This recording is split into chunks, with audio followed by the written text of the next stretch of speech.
नर्मदे हर। नर्मदे हर। आप हिमल पांडे जी संपूर्ण मां नर्मदा जी की पैदल परिक्रमा पर हैं। आप श्री गंगानगर राजस्थान से हैं। जी।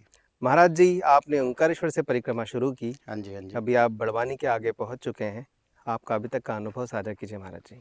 अनुभव तो बहुत ही आनंदमय है। हमने जैसा सोचा नहीं था वैसा यहाँ पर नए नए अनुभवों को हमें सीखने को मिल रहे हैं। जी हमने शुरुआत तो की ओंकारेश्वर से, जी और जो हमारा प्रथम द्वितीय दिवस रहा, वो पहला दिवस तो बहुत अच्छा था क्योंकि हम बहुत उत्साह में थे।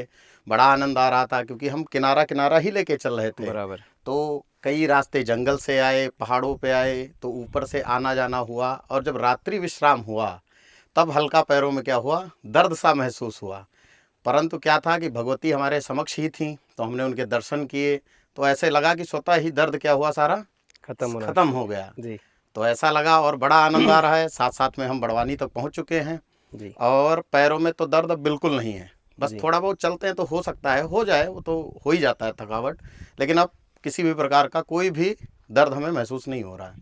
जब आपने परिक्रमा करने का सोचा तो आपके मन में कुछ सवाल होंगे। कैसी व्यवस्था होगी, क्या होगा, कितना समय लगेगा, कितना पैदल चलना पड़ेगा। जी। अब उन सवालों का जवाब बताइए। क्योंकि यहाँ आने से पहले हमारे प्रेरणादायक जो थे जी वो हमारे गुरुदेव थे, जी पूज्य श्री कल्याण स्वरूप ब्रह्मचारी जी महाराज, जी जिन्होंने 2019 में परिक्रमा नर्मदा मैया की जी थी। जी तो उन्होंने ही हमें प्रेरणा दी थी कि जाना, बस एक ही नियम है कि माँ को माँ ही समझना है, जी। वहाँ अपने आप को शून्य रखना है। बहुत आप बढ़िया। जैसे चलते रहेंगे, माँ जैसे अपने पुत्र का ख्याल रखती है, वैसे ही भगवती साक्षात स्वरूप में ही वही है। जैसे कि हमारे अंगद जी ने बताया जी कि हम कुछ भी खाने की अभिलाषा मन में सोचते हैं जी तो क्या होता है, वो चीज़ प्राप्त हो जाती है। तो ऐसे ही हम आ रहे थे तो एक पेड़ पे हमें ऐसा लगा कि इमली लगी हुई है।